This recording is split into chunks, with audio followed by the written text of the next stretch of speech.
We're not frozen. What's up, dudes?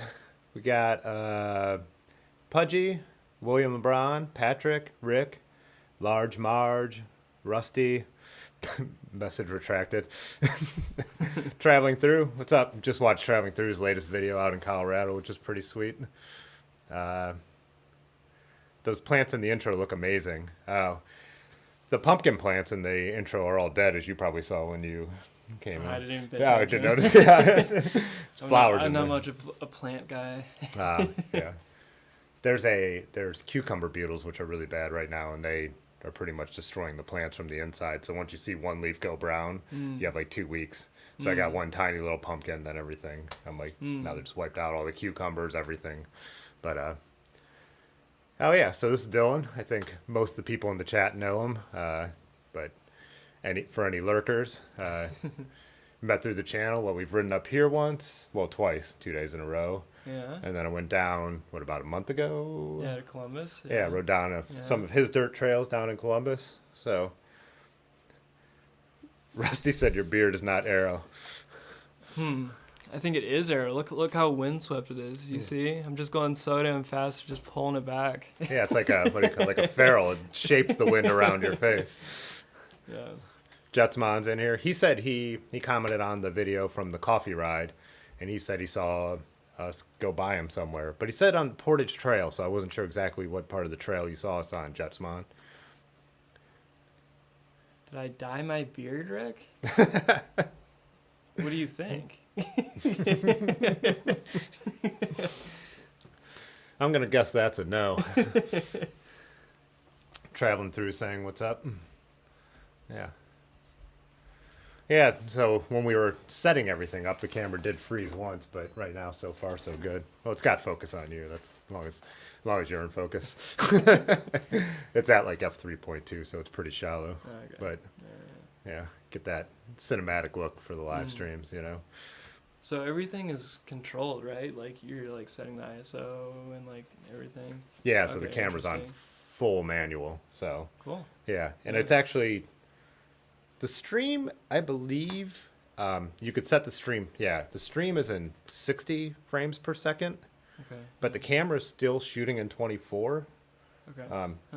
YouTube recommends streaming in 60, but whenever I've watched them back, they don't look like a 60 frame. Yeah. So I think it's a different kind of frame rate than what, you know what I mean? Okay. If that makes any sense. I don't know. Yeah. It's still, you know, because you could see there's that motion blur that you would not get if it was true 60. You know, it would be a lot choppier. Well, I guess the shutter speed is still slow enough, right? So it's a 1/50th, 24 frames a second.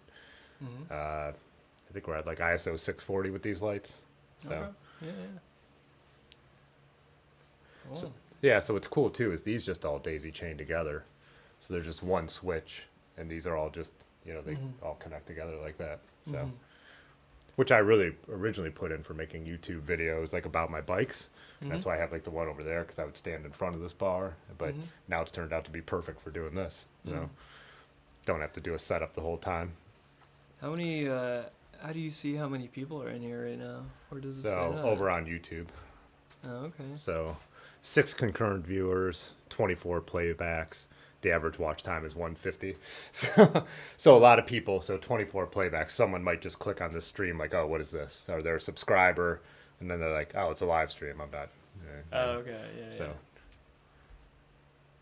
Yeah, so when you're watching, though, right, when you guys are watching, it tells you the number above the chat, doesn't it? It says it like under the video where it usually show like watch count for a non-live stream. Yeah. Yeah.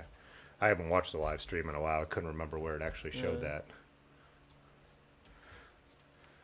What did Jet? Coming down the hill off the Freedom Trail onto the Portage Trail. Oh, I got you, Jetsman, where he saw us the other day. What did Patrick say? First group ride of the season this morning. Breakfast by bike. Breakfast by bike with the guys from Campfire Cycling. Only another 5 or 6 weeks of summer. Can't wait for it to end.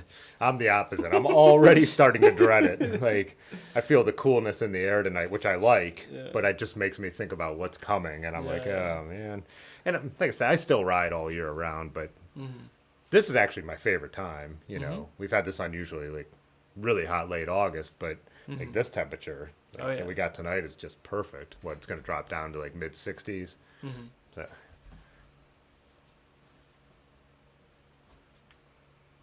Oh, Rusty likes to see what is Rusty getting to something super strong again this week, or a little more.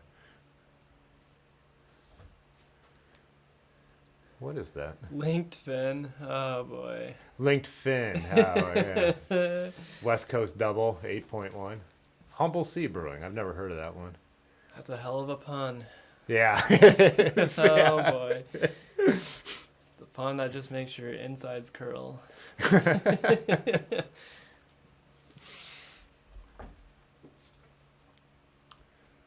Jesus, Rick, you gotta chill, man. You're coming in hot already. Is he? Oh, man. Wow. Yeah. It's funny. I was talking in the Discord about the last stream got like the non-advertiser friendly icon, which has never happened to any of the streams. And I was like, out of all the streams, that wasn't. I just didn't feel like there was anything going on more or less offensive than usual. So I was just trying to, you know, and I don't think they monitor chat. Like I've never seen that anywhere in their advertiser guidelines that chat is an issue, you know. But the YouTube creators have it. It's called YouTube Creators. They have a channel, and they make a channel like answering questions for YouTubers by the people who are actually doing all the behind the scenes stuff. And today's episode just happened to be all about advertiser guidelines. And they say they read all the comments, so I wrote below, I'm like, you know, I got my first yellow icon. That means it's not friendly after doing this for an entire year. And I'm just, is there any way to know why? Because how can I fix a problem if I don't know what it was? And I'm just like thinking, well, it can't be excessive use of alcohol because that was by far not the worst, you know? So I was just, kind of interested. And again, like for these streams, like if we talk about something that has like the corner bar one, that one ended up getting like 800, 900 views after the fact. But in general, these streams only get like 200 to 300 views maybe. And so it's not like the money matters. I mean, that's like on YouTube, you have to get like tens of thousands of views to even start to like get like noticeable money, you know. So it doesn't bother me that it's not getting money. It just bothers me that I don't know why, you know. So and I only put skippable ads on here anyways, which are the least, you know, it's not worth making people sit through 2 15-second ads for something that's going to get 100 views and make 5 cents, you know. You know, I actually like forget so frequently that YouTube even has ads, because for years and years I just use the ad blocker plugin. Oh, so really? I literally like don't see ads, and I mean in a way it's kind of messed up because the people don't get paid. Yeah. Because the ads don't run, but it's like I'm not even like hacking it. Like it's literally like you just go in Firefox and it's like plug in YouTube ad blocker, like install, and then it's done, and then there's no ads at all. Really? I didn't know that worked for YouTube. It's free. I knew it blocked all window ads on other stuff. But I don't know how YouTube is a massive company. Like how have they not just shut it down? Yeah. And you'd think they would be able to embed the ads in a way that couldn't just be easily blocked, right? Like Google. It's Google. Like, you know? Like it's seamless. It's not even that you're like, it shows up like blank or something. It's literally like they're just not there. The video just starts with no ads. Yeah. Huh. And I've been doing that for like ever since ads, you know, appeared on YouTube. Yeah. Like I did that. Yeah, I would have. That wouldn't bother. It doesn't bother me at all that people do that because that's on YouTube, you know. It's interesting, too, because there's YouTube Premium, you know, so people could pay to see no ads. And I actually get, I mean, again, it's just, you know, this is not a complaint. I'm just a small YouTube channel. I only get like a few, you know, dollars a month from it, but I do get money from people who pay not to see ads. So YouTube takes that money and it splits it with you.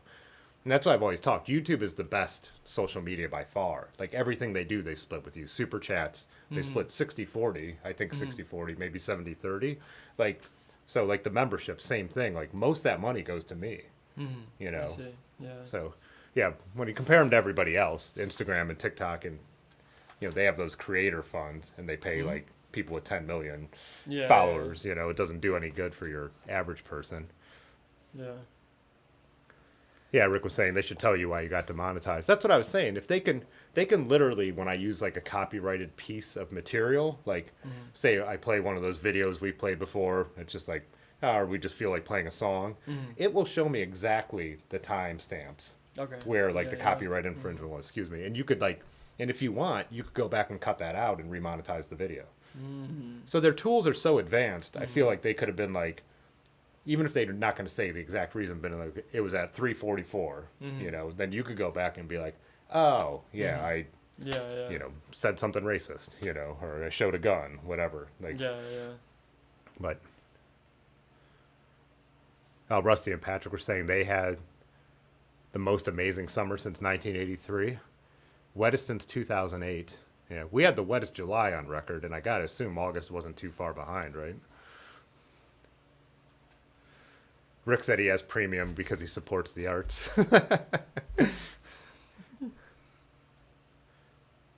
Did you see Rusty's comment here? He said your tats remind him of Laura Jane Grace from Against Me. I'll have to look her up. Never heard of that.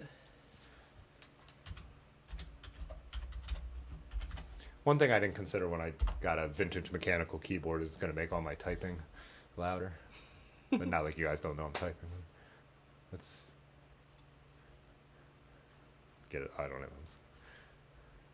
Is this what you mean? I don't know, man. I know this band's name, and I actually don't know anything about them. Yeah, they look a little gothy, huh? Gothy, yeah, gothy. Pretty, like, how would you? Punk or metal or. Jetsman became a member. What's up, Jetsman? Thanks a lot. I think when I hear that username, I think of like it's like Rasta, like Jetsmon. Oh, Jetsmon. It's Jetsmon. Yeah. Jetsmon. Oh, look at that! It gets the icon instantly. I think the green is 6 months, right? Yeah, that everyone has now.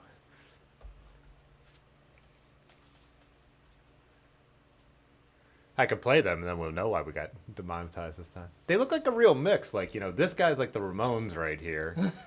But the singer, what do you say, Laura's her name? Right? Lauren, is more like gothy. And then we got like two members of the Descendants in the background or something.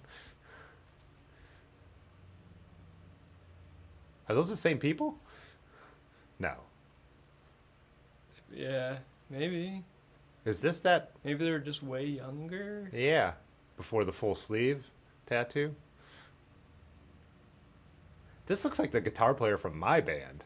It is. Yeah. Is that what he's doing now?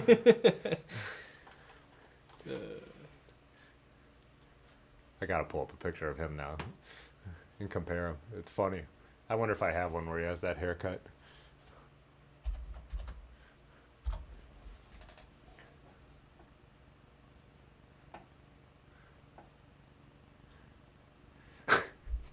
It's such a useless exercise, but why not?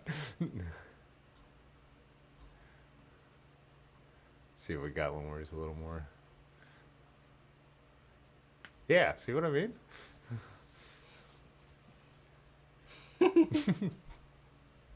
This dude and that dude. This is when he was playing with I think it was a solo project of his a few years ago. But anyways, want to talk about bikes? She blacked it out now. Oh, Pudgy said it is the same people. He said she's trans, so just a couple different looks. Okay. Yeah, because that was a little.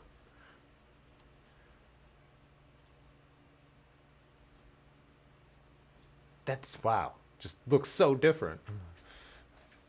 Yeah. They definitely like the black.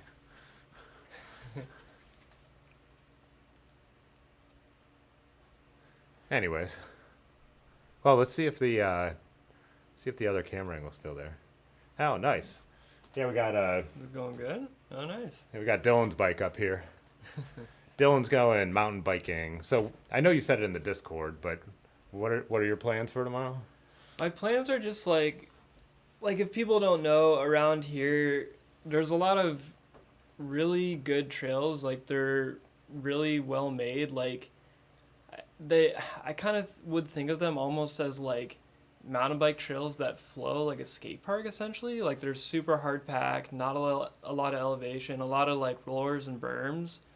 Um, and they're super fun, but the issue is like all the trail systems are like pretty short.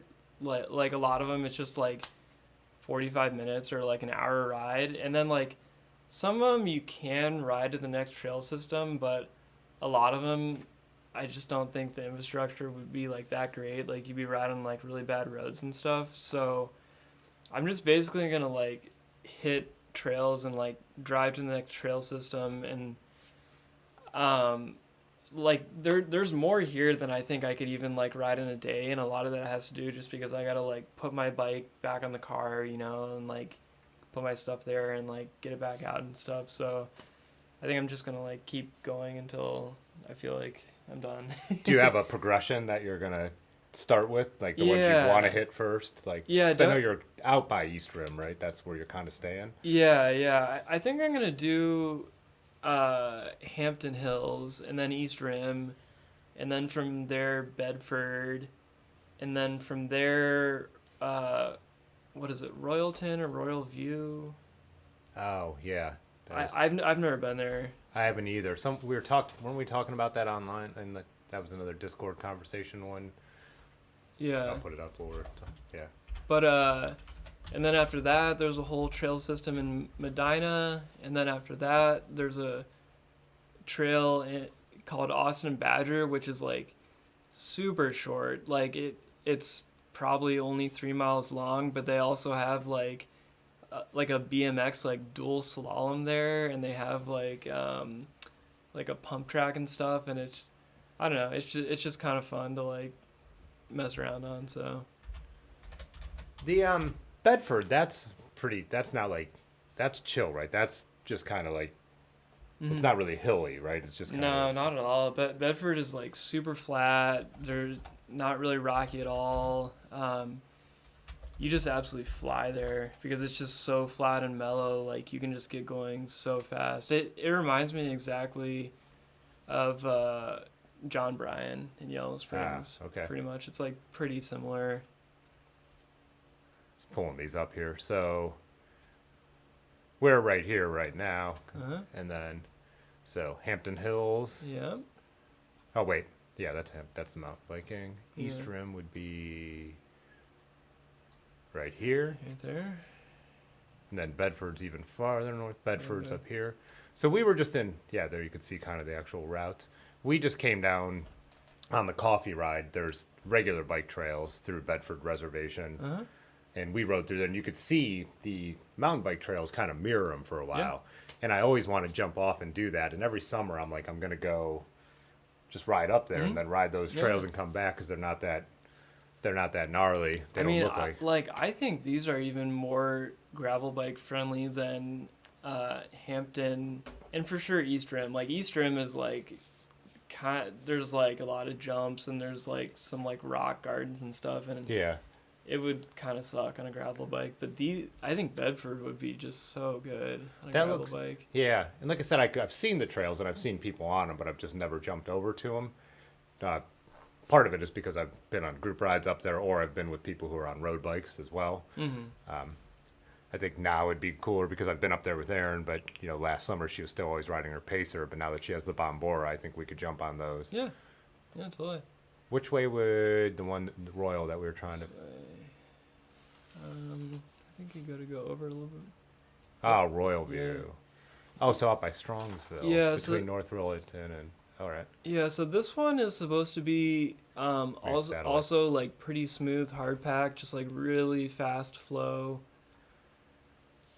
I've never been here, so I mean it's only like 9 miles, and I don't know what the elevation is, but there's probably like no elevation. So it's not looking like it. I mean, this is not Nah. a good way to see. But okay, so I've ridden Valley. On some of our Cleveland rides, we ride Valley Parkway because that's a really chill way to ride all the way up to Cuyahoga. Yeah, yeah. And then you can make like a nice century loop out of that. That's what we did for Aaron's first century. So I've been right through there, and I surprised I didn't realize those were there. Yeah. So then Austin Badger. Well, actually, it'd be Huffman Park in Medina. Oh, Medina is. It's down there. Isn't Medina? Oh yeah. Wait. Yeah, Rocky River, Valley City, Brunswick, Medina. Yeah. Oh, Austin Badger's showing up, but the other trails are like right near Medina at Huffman Park. Yeah, okay. Right. Yeah. Oh yeah, look at those. Yeah. So this place is extremely flat. It's kind of like Bedford. Like, it's really flat. Pretty mellow for the most part. Like, it'd be really fun on a gravel bike. It's like interesting. Like, they have this main trail system, and they have all these trails that like kind of like weave in through this like high school area. Okay, yeah. Look at that. Is that what? That's. Yeah. So this is like the main spot, but then to the left. Yeah. Oh, there's a high school. Yeah, an elementary school or something. Yeah, and it's got all there's these trails through here. Yeah.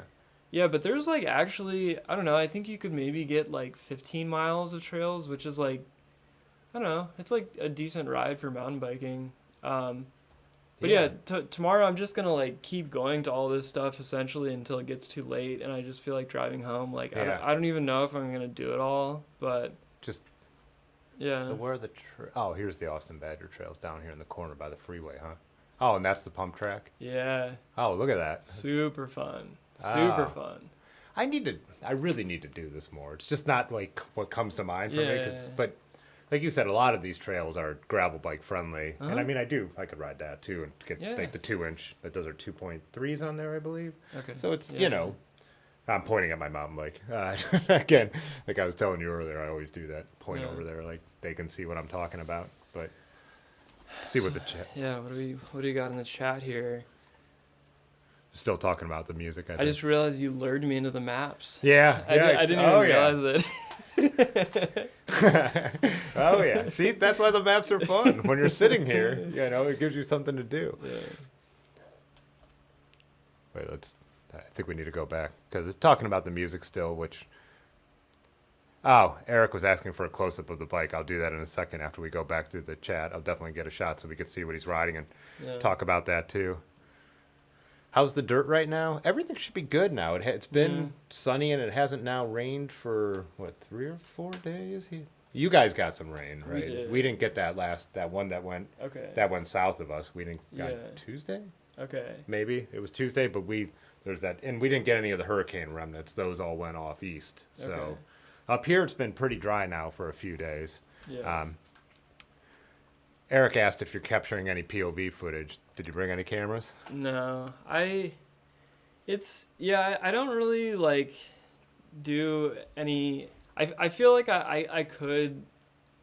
I sometimes I do think about like doing YouTube and stuff because I could do a lot with it, but it's just so much work, and I kind of just like riding. I think it would be so much of a distraction, and because I work and film for my full-time job, it's a different relationship with it than like just doing it. But yeah, I don't know Eric. Do you know Eric? Who's Eric Felch? I don't think I know you, Eric. No. If I do, let me know. But so if you don't know, Dylan is a professional video editor. Yep. So basically you would have to go from doing your day job all day to then doing it again as a hobby right after. It'd be brutal, man. Yeah. Which is kind of what I do, but since I'm more on the filming stuff side, I think it's not as tedious for me to edit my footage because I'm not just editing all day. Yeah. I'm usually shooting on location and stuff like that. And I think like what we were talking about before the stream, like how Terry B, works in film for his job, but I think like the way he does it is he just accepts it. Like he has the mentality like it's just not going to be as polished. He kind of just like actually accepts the medium of YouTube and like what it needs to be, not these like super polished campaigns like he does for his pro work, and I think maybe having that mentality would be better. Yeah, if you could take it as like everything doesn't need to be to the level of what you do during the day. Yeah. It's weird because I go both ways on that because sometimes I'm using YouTube to up my I'll switch the full screen while we're talking, but up my production skills. Like today I was riding with my R5 and like a microphone, and every time I stopped I was almost doing like YouTube vlog style, but like the way people do it in quality. So I was shooting like footage to make it look good in 4K with my R5, you know, and that was the kind of thing. Like it was like I pick a topic and then I use that as a way to, as a medium to like get better at doing stuff. Yeah. But then other times when I'm like, when I put the videos of like me and my friends riding my bike, that's literally like my GoPro hooked on my pocket and I pull it out and point it around when I want to. And that's kind of like what you're saying with the Terry B kind of stuff, you know, where it's more of a, I'm doing this for fun. Like I'm just doing it because I want to do it, you know, and I mean, I do everything because I want to do it, but yeah, sometimes it has an intention of like upping my work skills, you know, but. Hi, what's up, Blackball? He jumped in here, Chris in Toronto. Oh, there's so many comments to answer. Yeah. Eric's in Olympia, Washington. Okay. Oh, Olympia, Washington. Did you go to Evergreen, Eric? I hear that's a pretty good program there. Make your own curriculum. Rick said he noticed there's almost always bike trails near schools. You took me to some pretty interesting bike trails near schools, too. Yeah. Is that on the... What else do you want people want to know? Traveling through D's. Oh, God. I should know better than to read a Rick comment out loud before I, you know?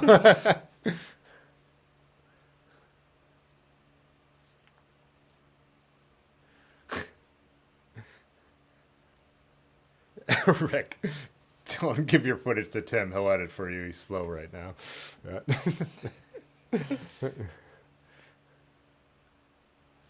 Got rained on for the group run last night.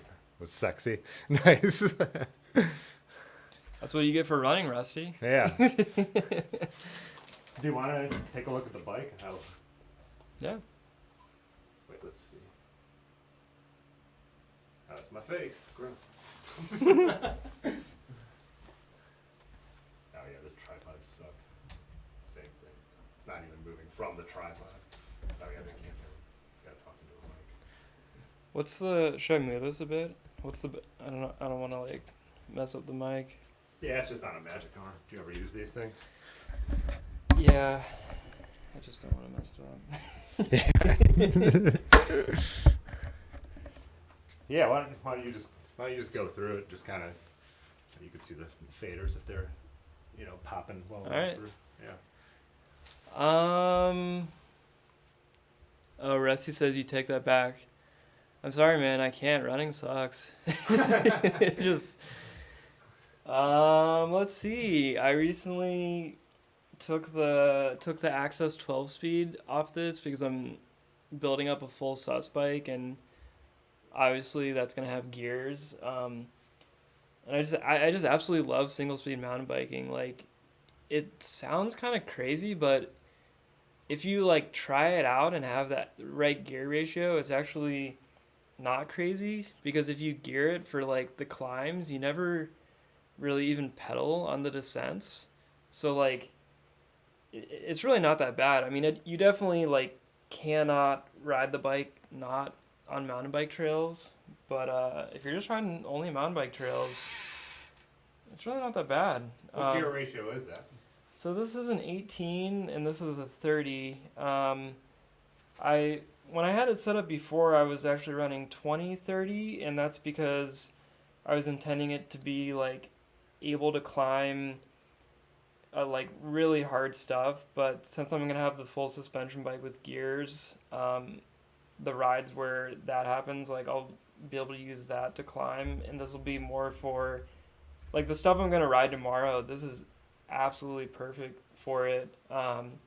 Because the stuff is just so flat and fast, and you really like do not really need gears to ride that stuff. And I just like it because you're just thinking about riding, like you're just thinking about pedaling, like you're not shifting gears when you just don't even need to. So it's a blast. And is that I don't know if they'll be able to hear me, so you might need to repeat it. Yeah. When you like go like down and you're riding up into a steep hill, yeah. Is it hard to like do you have to wait till the hill kind of takes a little bit before the Yeah, gear hits? I mean, it's like it makes you like ride in a completely different way because you're very very conscious of momentum, you know. So like you always um, make sure you come into a climb with just as much speed as you possibly can, and like you learn, it makes you like learn a lot about like pumping, and also like on a lot of the descents going into climbs, it makes you just like not brake at all. Like even though it's like super scary or like whatever, I'm just gonna like let the brakes go so I have momentum to like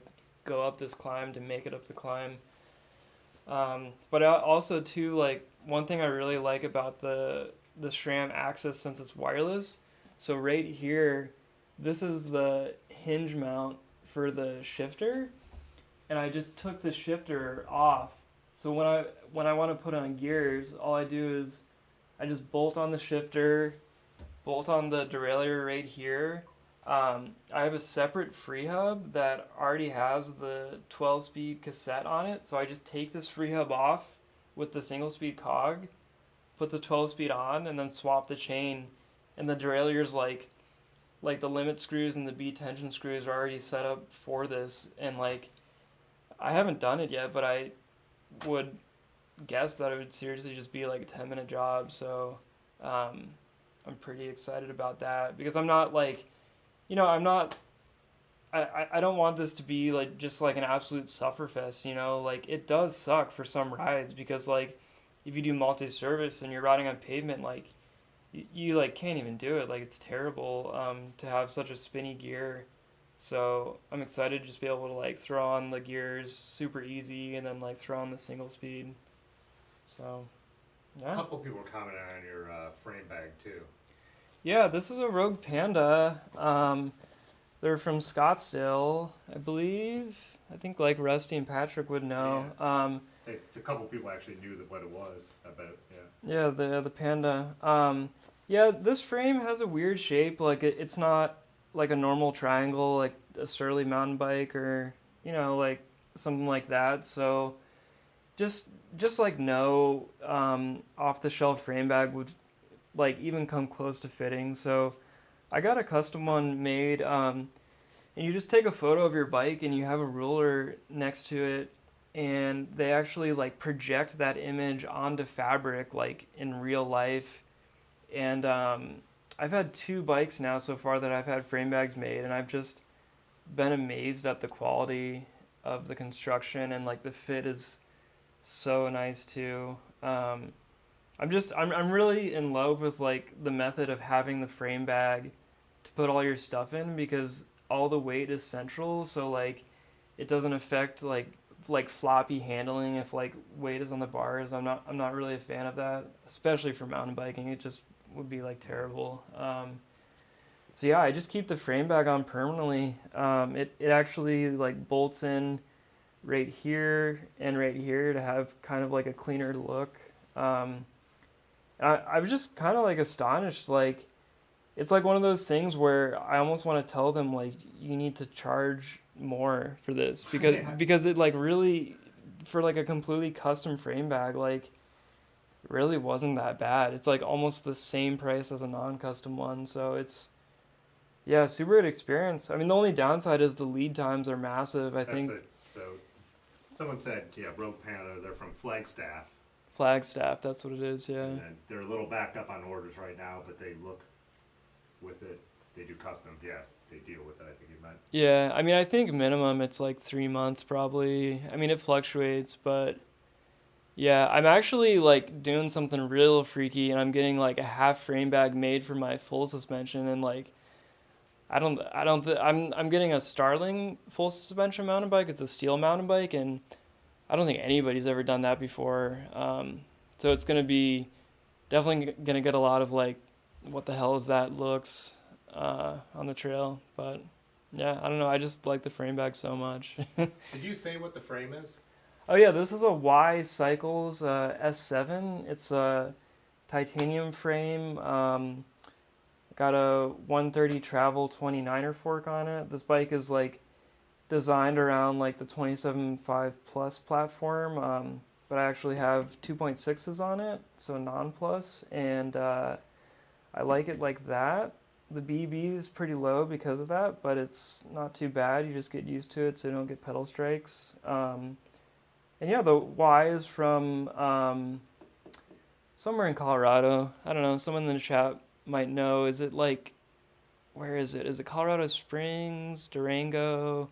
Yes, I'm sure someone will chime in. I don't know, but I have the gravel bike they make too, the R Plus. Yeah, big fan. Super big fan. Rick was asking about the tubing, how he said he could tell how it's rounded, and then it becomes, well, he was asking because he can't tell as well on the stream, but how it goes into this more like flat. Mm-hmm. Yeah, so Rick, you're right. It is rounded, and then it changes shape down by the bottom bracket. Yeah. Yeah, so actually, I mean, I like, bike marketing is just like total like crap, obviously. So they say like the reason they do this bend and the reason it like sort of gets like this is so it makes it more supple and it like absorbs the vibration and flexes with the trail. I don't know. It definitely does. This is the only titanium hardtail I've ever ridden, so I don't know if it's just the material itself or the design, but this bike definitely is a dream to ride on the trail because it just like flexes with the rough stuff. I came to this bike from a steel hardtail, and yeah, I mean that it definitely absorbed the vibration, but it was just nowhere near the feeling of the titanium. I think if someone was heavier, like I know, like I've talked to people that are heavier than me and they've ridden titanium hardtails and they found them to flex too much and just kind of feel like a noodle under them and they didn't like it. So that's definitely a thing. So yeah, I was trying to ask about titanium ride quality last week. Like, mm-hmm. I don't know if it was when you were still on, but Mm-hmm. Pudgy was trying to explain it a little bit in the chat because Mm-hmm. I'm like, everyone talks about it being a different ride feel. Yeah. So from what you're saying, it definitely seems like it. Yeah. You went right from steel to this, so you Totally. have a good. Yeah. I mean, like material is just the start. It's like how it's made. Like Yeah. they're controlling everything: the wall thicknesses of the tubing, the shaping. Like, yeah. I mean, it's not just the material. Yeah. Let's see what they're saying.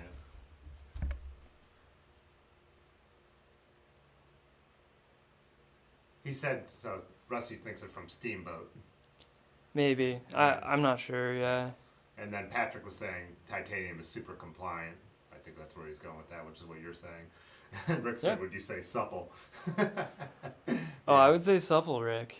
So supple. Oh, so Pudgy was saying the bags are like $160. It's unreal. Yeah, like, that's crazy. It's just like, yeah, it's so good. No, the Zeitgeist are more expensive than that. Yeah, right? yeah. It's crazy. How do you like that sweetback bar compared to flat bars? Oh yeah. I mean, like, it's so hard to like sort of suggest to people or whatever. I mean, I absolutely love them, but I've had people ride my bike and they're just like, "What the hell are these bars? Like, these are so bad," Like, it's just one of those things that you just have to try it for yourself. I felt that with like the normal style of mountain bike bars with not much back sweep that I had so much pressure on my wrist, and I would try to fix that with like spacer stack height and stem length and saddle position, and I just like I just never felt good. And then once I got the back sweep bars, it was just like, oh, this is it. Like this is for me, like it just feels so right. But yeah, people like I think a lot of people that haven't tried them or maybe have tried them and it didn't work out would say that the sweep like makes the handling sluggish, but like I don't know, it's just one of those things that like people have really strong opinions, like, mostly on the internet, but really like almost like every bike thing is just totally fine and like not even that crazy. Like you can just adapt to anything, so I don't know. Yeah. You get used to whatever you're riding. Yeah. So if it feels good, you're going to even get more used to it. Mm-hmm. Did you have, if you had flat bars on this, would you have a longer stem? What do you mean by flat bars? Like just straight, like mountain bike style. No, I'd have a shorter stem. Oh, really? Yeah, because like the back sweep bars I have on it now, they bring the bars closer to you. So I put on a longer stem, but if the bars are further away, I'd want a shorter stem to bring them in the same place. Yep. So this is a 50 mil stem, which is like teetering on like not on trend for modern mountain bikes. Like I feel like modern mountain bikes usually have like 35 mil stems. But yeah, I just found that the 50, I had a 35 mil stem on this before, and with these back sweep bars, it just did not feel right. Like the reach was like not long enough. So yeah, the 50 is just good. Makes sense why you were talking about how long vintage mountain bike like stems are now when I look at mine. Yeah. Like yeah. Whatever that is. Yeah. What do we got in the comments? And you have you run on your gravel bike? They have a slight sweep back too, right? Are those Jones bars? Yeah, those are Jones bars, but I actually put drop bars back on. Oh, that's yeah, right. yeah. But those drop bars are like not normal either. They're 53 centimeter drop bars, so they're like super freaking wide. Yeah. And I actually, it's funny. So, like, I run a 50 mil stem on my mountain bike. I also run a 50 mil stem on my gravel bike, which is super weird, but it feels really good to me. So. Yeah.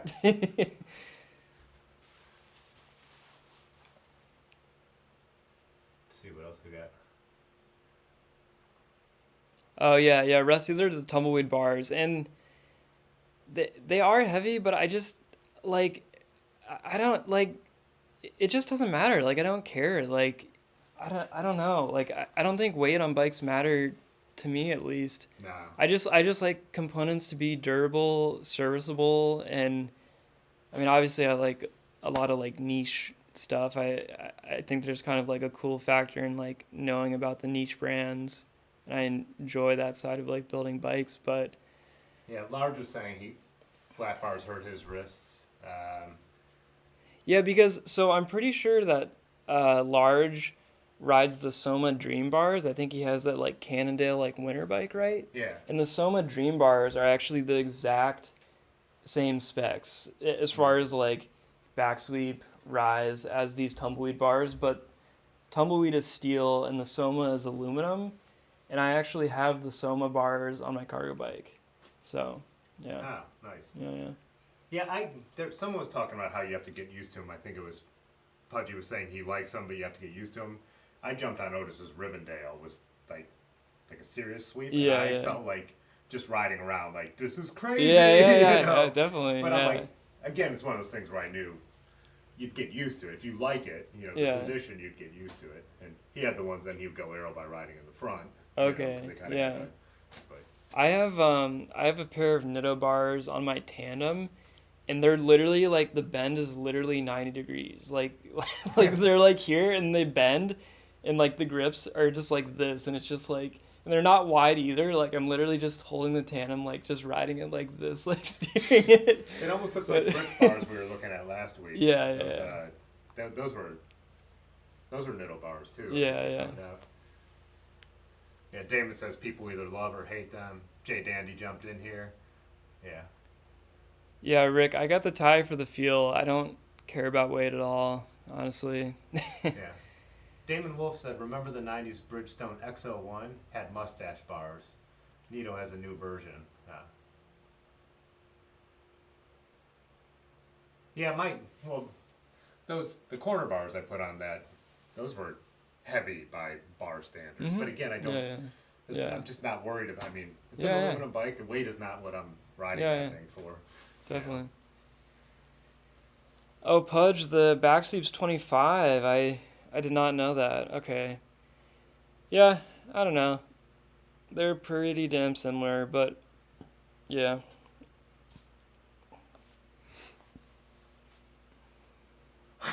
Eric says, in my humble opinion, use components you like and poop to lose the weight. And we've talked about this a lot, me and my friends. Like, there's so many people who talk about like weight stuff that are like not nearly as light as they could be. Yeah. And I'm not fat shaming anybody, like, but it's just like if you're putting titanium bolts in your cranks, but you're over 200 pounds, like, it's pretty dumb. Like, I mean, put whatever you want on your bike. Again, like always, like, I don't care if someone wants to buy a $12,000 Pinarello, but that's not going to make you faster you know, on a level that just being fitter will, or riding your bike a lot, or losing 15 pounds, you know, like, you know, your bike is the lightest component of your system. Yeah, you know?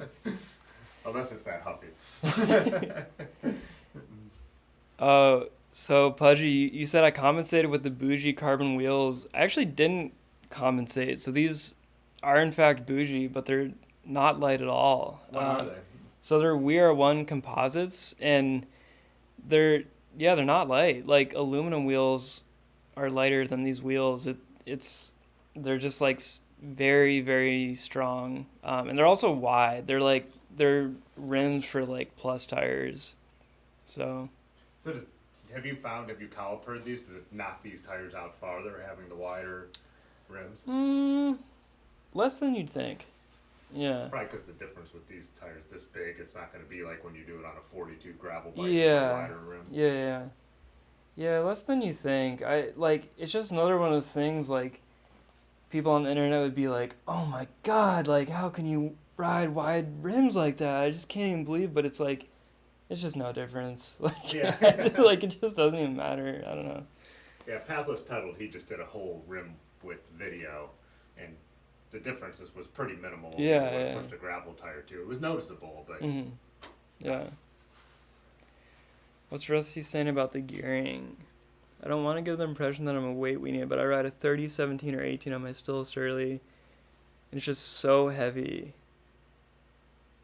I'm just not trying to run the heaviest bar wheels, whatever. But there's a difference between running the heaviest. You know, I mean, nobody wants a boat anchor. Light feels nice. I don't think we're, you know.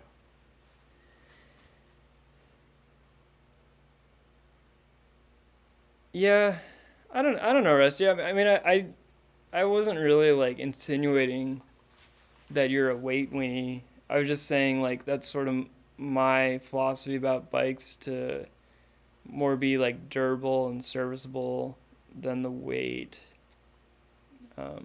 Yeah, I mean, we're talking about a fairly lightweight bike already. It's not like we're talking about a boat anchor over here. Yeah. You know? Like I don't know the weight. I'm not sure. Yeah.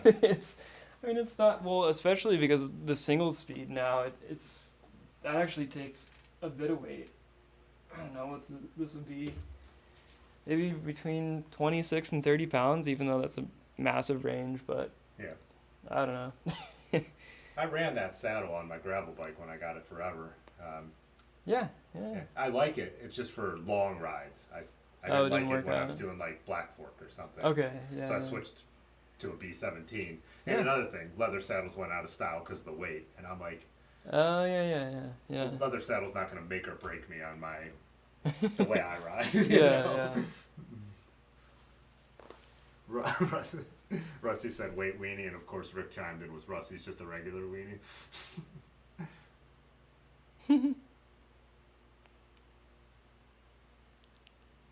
No, Rick, it's the opposite. If you're heavy, bike weight is less of an issue because it becomes proportionally less of what the overall weight of something is. Yeah. You know? Like, oh no, Rick asked what's in the bag. I actually do have like almost all my stuff I ride with in the bag, Rick. Do you want to see it? A bag tour? Right. Rick, this is probably not the same kind of stuff you have in your bag. I guarantee it. All right, so this is a 26-inch inner tube, and I'm running 27.5 wheels.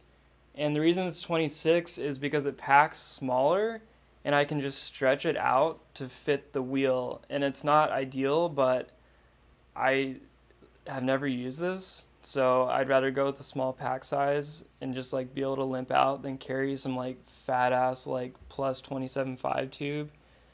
So it's an emergency. Yeah. It's a Silca Tatico little hand pump. I don't carry any CO2. I'm a hand pump guy also. Yeah. This is a Garmin inReach Mini. I send my location so my partner can track it and see where I am in case I go OTB and break my neck. And then also, if there's no cell service, I can call for help on this. So yeah, I don't know. I got this like during the pandemic when I was riding alone always, and I still run it, and I think it's worth it. How does that work to call emergency? Is it just put out a signal, or are you actually calling someone? You hit the SOS button, and there's like a network there's like a Garmin network that calls whatever local authority it is. Like if it's here in an urban area, it would just be like fire, but if it was in like a remote area in like Colorado or whatever, it'd be like helicopter rescue. Oh, gotcha. So depends. Let's see, we got 2.6 hot honchos. You're correct, Pudge. They're the durable casing. Rusty says you've been watching Hardtail Party.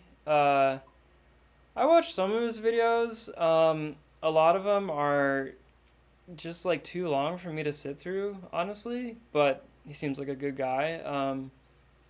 Eric Jackson, of course, I run tubeless. Of course. All right, let's see what else we got. This is an outer shell tool bag that they are you normally run under the saddle and like have a belay strap around it, but that's not really the best setup with a dropper post. I don't like that, so I just put it in my bag, and this just has all my tools. And I don't want to open this and like dump it all out, so there's just a bunch of like small parts in here. Yeah. And Do you carry stuff to fix a chain in there? yeah. Since I have like a lot of bikes with a lot of like drivetrains, I have 9-speed, 11-speed, and 12-speed quick links in here, just because I have a lot of different drivetrains. Tubeless plugs, zip ties. I actually have this really cool like portable like toe peak torque wrench. It's like super super small. So if you're like torquing like low torque stuff, you can do it out in the field and not crush your bars in half. Yeah, that's about it. I mean, if I was going riding, I'd have a 2-liter bladder in here, and then just phone, wallet, camera, little point and shoot, and that's about it. And actually, it's kind of funny. So I still have my Access battery in here, even though I have single speed. So obviously, I got to take that out. Yeah. Oh, Rick said hydration. Yeah, 2-liter bladder, just straight in the frame bag.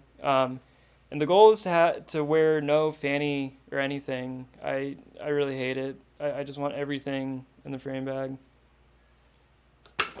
That's it. And then you have clampers for brakes, right? I do have clampers, and that's another thing. People would just say, "Oh my God! Like, how can you mountain bike with clampers? It's impossible! Like, how do they stop? They're not hydraulic." And like, I was just in Colorado, like, descending like 4,000 feet in 6 miles, and they were just like totally fine. So like, yeah, they're great. Like there's a video like Rusty's talking about Hardtail Party, and that guy like rides some gnarly Sedona trails with the clampers, like stuff where like literally like your life is depending on like your brakes, and they were just fine. So yeah. People act like there were no brakes before hydraulic brakes. Like, Yeah. mountain bikes had rim brakes. Yeah. You know, like, literally had rim brakes. I mean, Yeah. the guys who invented the mountain bikes were riding vintage Swins. Yeah. You know, down mountains. Like, Yeah. Yeah, Rusty, the clampers are heavy, but I don't know. Again, it's just like whatever. I don't know. They're like nothing's like that heavy, really. Yeah, like what? I mean, they can't be that much heavier than a hydraulic system. That's right. I mean, They are. they are that much heavier. They're like, yeah. Well, it's one of those things you hold like the caliper in your hand, and you're like, oh, but I don't know. Plus, they last. You could fix them Yeah, yourself. They last. Yeah. forever. Yeah, I'm actually, so the Starling full suspension I'm building, I'm putting clampers on those, and that's just gonna explode people's brains when they see that. But I mean, I don't know, it's like totally fine.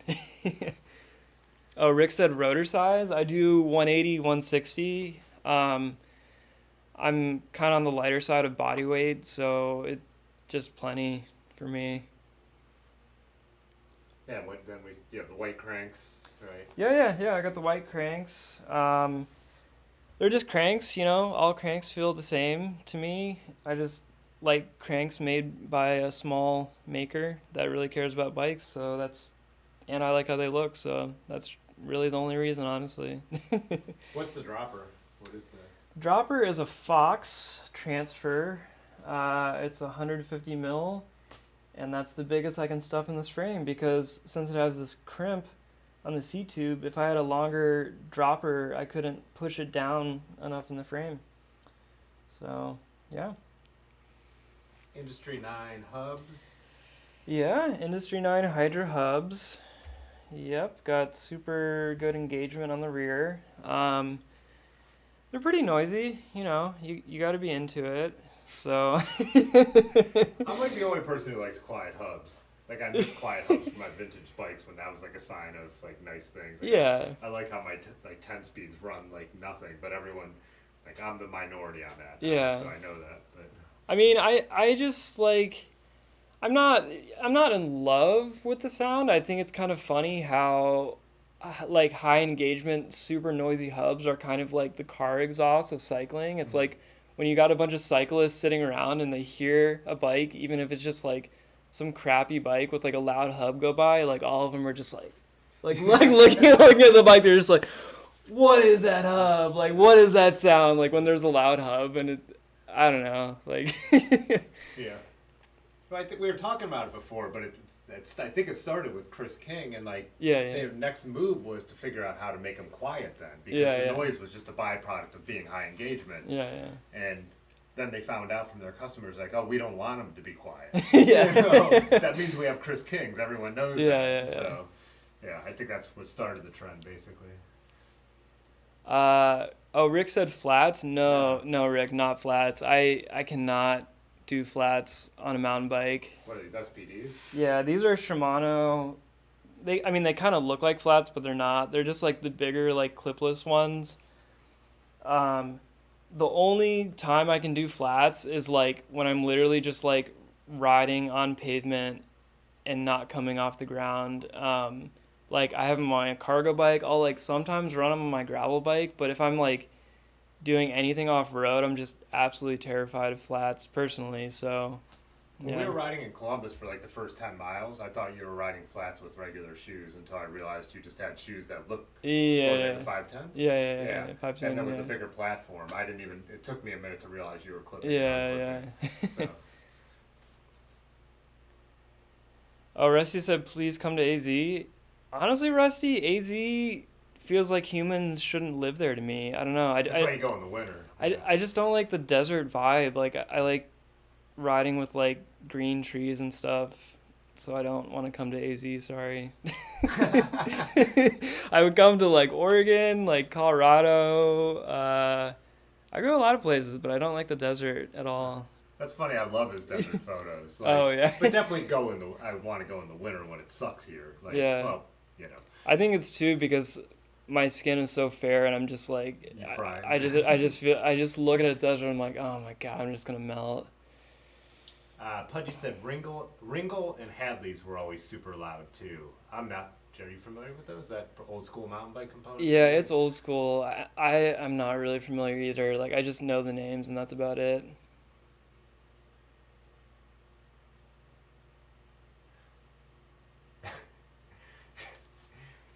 Eric said he tried flats recently and hated it. I'm someone who likes flats, but I've never tried full clipless. I've only tried my cages and straps, so I have no true opinion on it.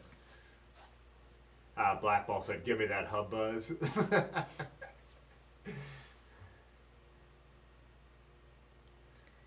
Rusty said, the desert is gorgeous. My wife is a ginger. Yeah, sorry guys. I'm not hating on where you live. It's just not for me. Yeah, no, I mean everyone likes something. I just think I like everything, but except that Canada wouldn't be my cup of tea. Well, it's 10 o'clock. Let's take a quick break. Yeah. You gonna stick around for a minute? Yeah, I'll Cool. stick around, yeah. All right. Yeah, we'll be right back.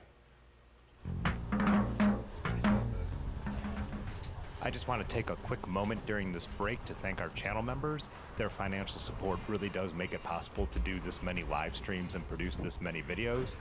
So thanks a lot. If you're interested in joining, we could drop a link on the screen in the chat right now that you could check out and follow that link and join the channel and get some special perks too.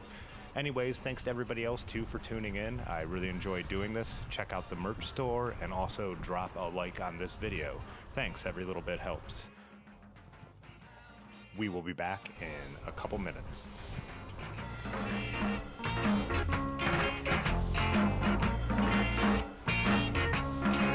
I want a tuna boat. Give me tuna boat. I want a tuna boat. Give me tuna boat.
Hello.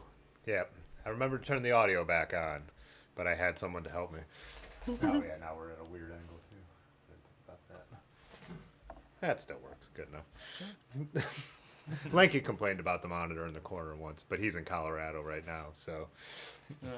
I've been seeing his Strava. Yeah. Yeah, I need to check out his Strava. It looks, but I've been watching more of his Instagram, and the stuff he's been posting in his stories looks amazing. Like, I got to get out. I haven't been out there since 2001, 20 years. Okay. Wow. Yeah, 20 years, and I wasn't. We rode bikes, around Boulder, like their bike paths, which I was blown away by being from here, because now we have more than we did back then. But even how the bike paths went under the bridges, you didn't have to do street level crossings and all that stuff. First time I ever got yelled at for not saying on the left. But really? Yeah. Went around someone, they're like, on the left? Yeah. But I was 19, and first time I ever heard that in my life. Dude, so recently I was on the bike path, and I was just full superhero kid, riding the road bike, and I go past this guy, and I have a spur cycle bell mounted on my bar end on my road bike, and I rang it, and then I went past him, and he started yelling at me oh,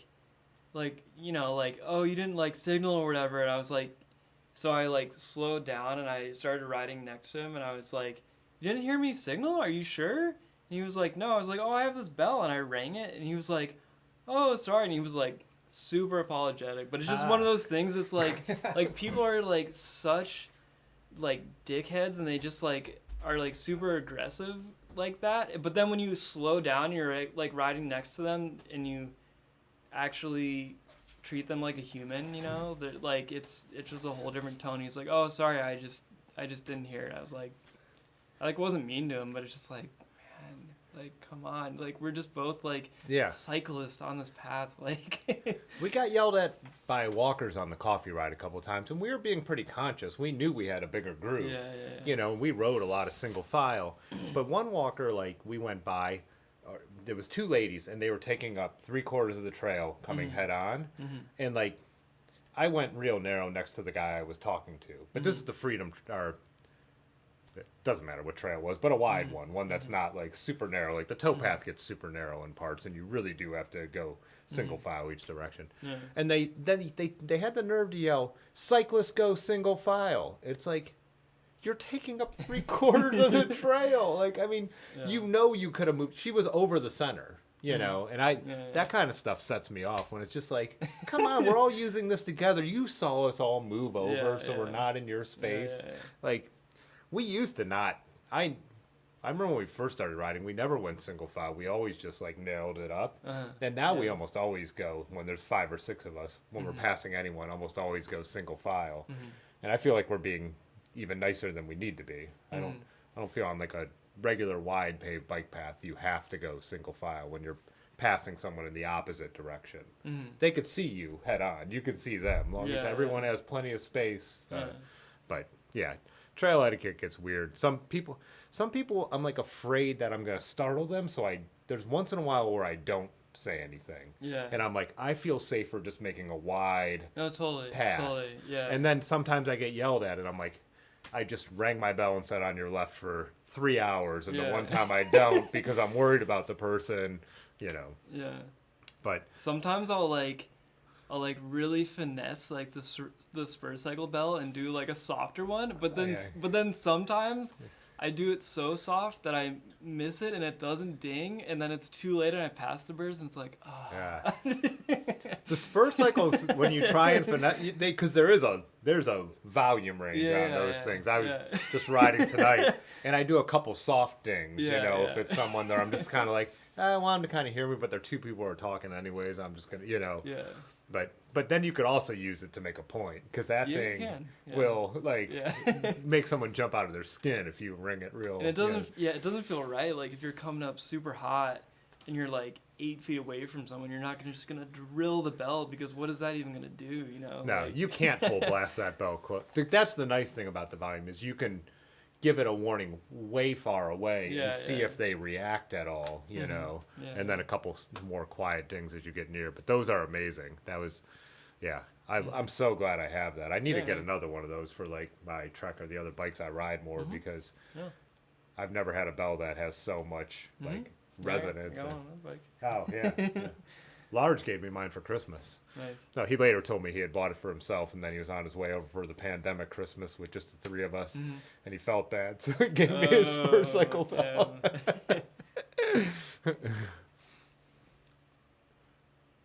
What are they talking about?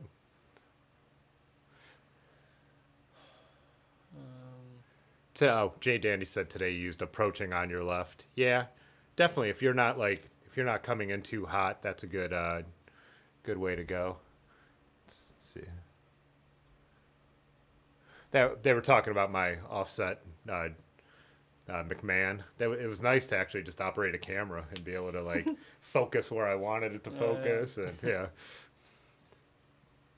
Rick says he now yells, "Yo, yo, yo." I had out here in this alley, so there's an alley behind the studio, and I was coming this way, and there's an AutoZone at the end of this plaza that's on the corner of the street. And I'm always careful, because some cars do come out that way. This guy today, the person in the passenger seat looked at me and I thought I was fine, and then they just came out and I'm never coming hot down the alley anyways, but almost hit me, and I'm like, and the guy looks, and I'm like, you gotta look both ways, bro. And he was like, I mean, you could just tell he was terrified. He thought he almost killed a cyclist, but that was my response. Gotta look both ways, bro. Rick said if you lightly rest your thumb on the bell, it dampens it. You can almost go like reggae style on a guitar with it a little bit, but usually I just go for the lighter ring. Sometimes I get a heavier one than I intended to, though, and I'm like, ugh. Rick Hale's free beer. Eric said, ole, ole, ole. Let's see. Oh, Black Ball said, which bells offer the most dynamic modulation? I think the Spur Cycle. I can't imagine anything offers more modulation than a Spur Cycle. I mean, they're so... Yeah. If you really give it a couple light taps, it's still audible. But like I said, if you go full blast, you could, you know, you got someone with headphones. And they're the only thing that scare the Canadian geese. Really? Yeah. Then it doesn't always work because Canadian geese usually just don't give an F. You know what I mean? They just go whatever way. But also, Burrito Breast, girlfriend who did the Roach Clips logos, he rides, he's a guy who bought, he's a graphic designer and an artist, and he bought Otis's Rivendell. I can't remember what his girlfriend rides, but she was telling me that. She was like, oh, you have a Spur Cycle? She was like, the geese scares. Oh, right. And I was like, yeah, cool. On your left, and sometimes I don't even ring the bell. Sometimes I do just go with the on your left. It just every situation you just kind of feel what it calls for. But Kyle Hoover said, just say ring ring. My dad hates bells. He thinks they're like rude. Yeah, I find them to be kind of weird riding mountain bike trails because they're like, people just don't even know. Like on a bike path, you know, you expect it, but on like mountain bike trails, sometimes I'll be in the middle of nowhere and I'll see somebody and I ring it and they're like, sometimes they don't even look back because like they just don't even like think of what it is, you know. Huh. Oh, Marge, the Nog Oi Bell, in my experience, that thing sucks because I had one and the spring on the dinger rusted out and just snapped off. And also, it's really sensitive. Like, if you have a bag strapped to your bars with that Nog bell, if it's like touching the like sort of like half circle ringer thing, it just doesn't even work. So I don't know, man. Oh, those are those round ones? Yeah, those look cool, but I don't think they're that good, honestly. I mean, I don't know. From my experience, I had one, and they look good, though. They look real good. So someone was asking about the Spur Cycles, which bell we're talking about. These are the ones we've been talking about. So you could see they are a little spendy, as Russ would say. Yeah. Spendy's not a word I ever said till I watched Pathless Pedal. But big spender. Yeah. But I think they're worth, I mean, well, I got mine as a gift, so it was especially worth it. But then how do you spell the other one? I know what they look like, but I don't know what they were actually. KNOG and then space OI. Bell. Oh, yeah. So cycles. Let's get to the actual site. Yeah, I've seen these at the shop. Dirty River, I believe, carries them. They do look super cool, but I've never tried to ring one. Does this show the other angle? Oh, yeah. Yeah, I mean, they look super cool, but yeah, that dinger that says Oi, one time I just went to go ring it and it just snapped off. I was like, oh, really? Yeah. Even the way the Spur Cycles attach is elegant. You know what I mean? With the absolutely. It's with so the Allen good. key through the top. They're like, everything about them is just so. Do they show a top view? Maybe you have to click on one.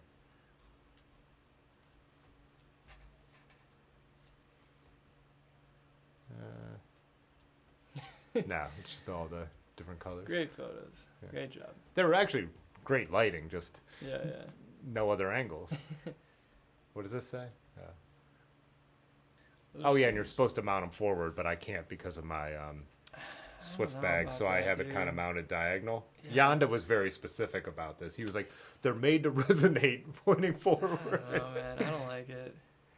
I had it that way at first, but then when I got the Swift bags, it just doesn't work, you know. Oh, there we go. Have you seen the 3D printed mount for the drop for the Spur Cycles? No. It's pretty, like I said, I had on my road bike, and it's this 3D printed mount, and you basically essentially all you're using is the striker and the what do you call it, like the dome of the bell, and everything else you take off and you mount it on this 3D printed piece on your bar end of like drop bars, and it just looks so clean. It looks so good. And then you don't have anything on the tops of your bars at all. So nice. Yeah, it took me a minute to realize how this went on. So I'm like, how do you attach this thing? But that's in the top there, as you can see, an Allen key goes in there, and that tightens down the metal strap. Or no, it tightens down the rubber, pushes the whatever the rubber stopper thing is, right? To make it tighter. Yeah, they're just awesome. They're just cool. Yeah. And made in the U.S. Patrick said he mounts it backwards. Oh, so is Large talking about the ones we were just talking about? He said Yeah. the classic ones are kind of garbage. The Lux ones are a lot nicer. Still no spur cycle. Yeah, Large. I didn't have the Lux one, so I can't comment on that. But yeah, the classic ones are not good. I don't know. Huh. So they ended up and like making a higher end version of it. Yeah, Nog is one of those companies, like, they start a lot of their products on Kickstarter, and it's like one of those things where you're like, oh damn, this looks super sweet, because I feel like they're like probably a lot of really talented like industrial designers or product designers, and then you like use it and you're like, this kind of sucks. Like, I don't know.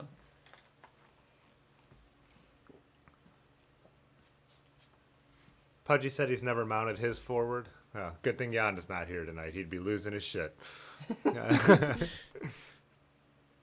I think it's actually, it's on my, oh yeah, I moved my truck. We put your bike up, but I think it's a Velo Orange brand bell, and it's just and it's pretty decent too. It's a larger bell, and I actually have it mounted on the side of the quill stem. And it's silver, nice looking. And it's a good spot for it. So it's out of the way, keeps it off the bars. Yeah. And I have more stem exposed on that bike too, so it's kind of like a perfect Yeah. little. It's decent, it's loud. It's gonna last forever. It's just a spring. What do you call the thing in a bell? Striker? Striker, I yeah. think? Yeah. Yeah, just a spring that hits the outside of the bell, but pretty decent one. They're like a lot of Velo Orange stuff made to look kind of classy, Yeah. So. Yeah, we could actually Oh yeah. send it into the red. I don't think so. Yeah, they're just incredibly. Oh, I could actually, if that's still running, show it.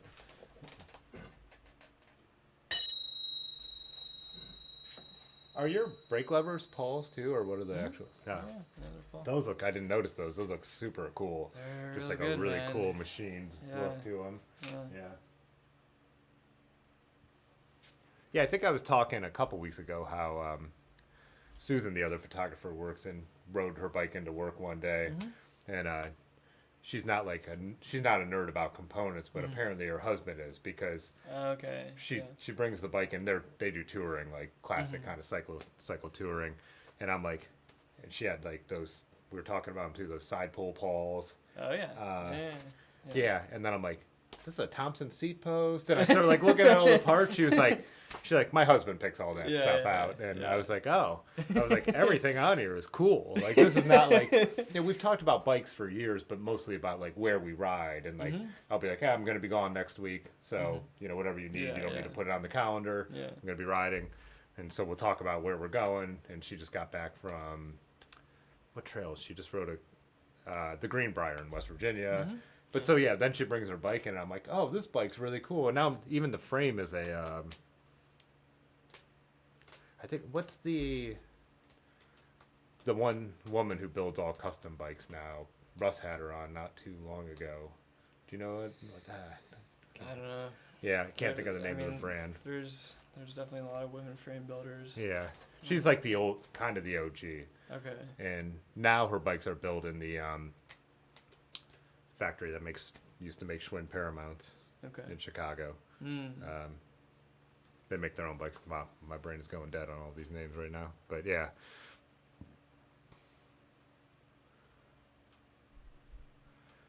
Yeah, that's what Pudgy said. They're made to mount forward, but they work fine backwards and allow for bar bags. Yeah, like I said, I have mine in kind of a 45, I think. But I think it's almost more straight up and down now. I think I had to move it back farther with the catalyst. Terry. Yeah, the bikes are Terry's. Terry. Yeah. I never heard of that. No? Yeah. Yeah, her name is Terry, and she used to be like that brand.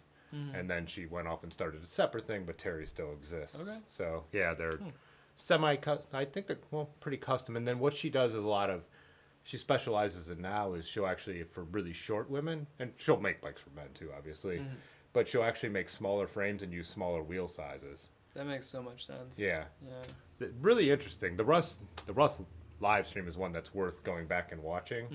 Yeah. And she's also talking about like how she was using like the Nitto flare bars, like Radnur bars back before anyone like. Yeah, she wasn't saying she was doing it before anyone else, Yeah, but yeah. just like why was that not a concept that was Yeah, always yeah. embraced and like a big thing that she thought was cool. Yeah. Really interesting. Yeah, really interesting woman. She must be in her, I have to guess, her 70s now. But, Okay.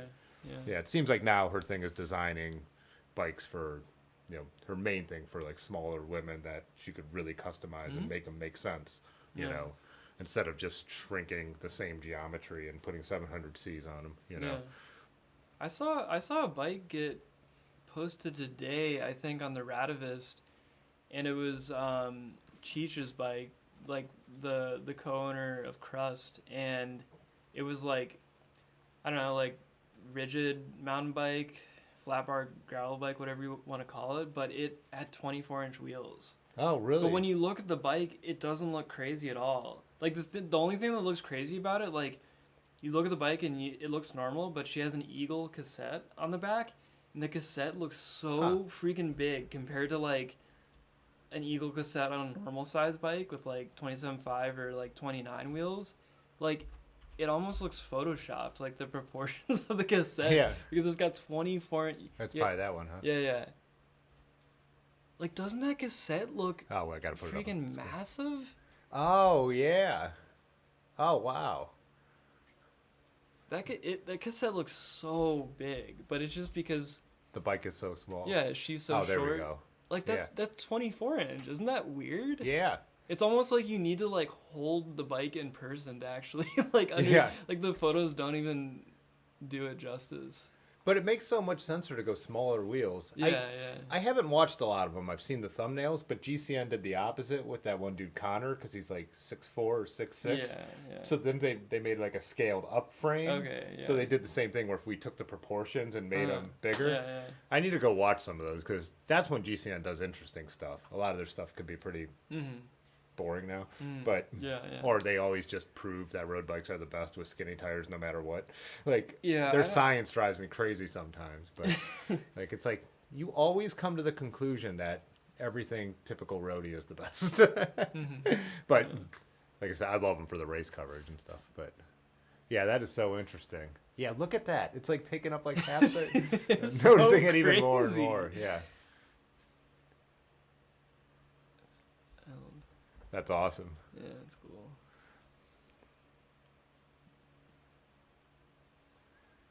Pudgy said Terrier's in the women's saddle brand from the 90s. I think it's a combination of things. They do clothing, bikes, and yeah, I think now they're more of a clothing brand, and Terry is kind of taking the bike thing on her own direction. But Pudgy was talking about the clampers. The late 90s Paul V-brakes got a lot of hate for the arms bending under load. Glad they made it, though. Yeah, Who cares, man? It's Paul. Who yeah, cares? yeah. And again, like, well, I guess she'd be riding loaded, but yeah, Yeah. I guess it depends on what you were doing with them. You know, she's not mountain biking it. I think that she probably had like 35s on her bike. Yeah, if it's just flat touring pavement, I mean. Yeah. Like, I had never seen. I didn't know they existed. I was like, what? Oh, These yeah. are right away. I'm like, these are Paul's because you could they had Oh, like, yeah. you know. And then I was like, oh no way! Like these Yeah. are badass. Yeah, like yeah.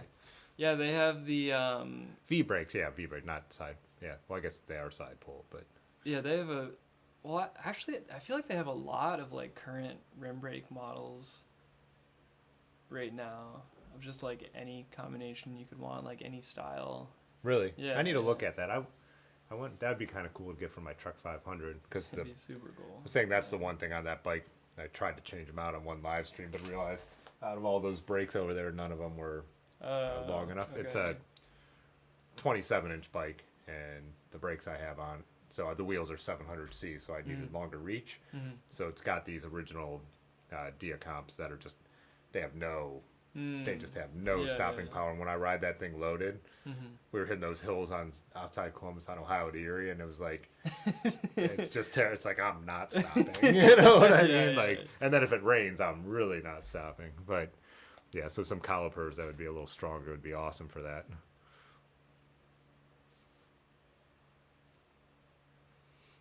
Rick's comments.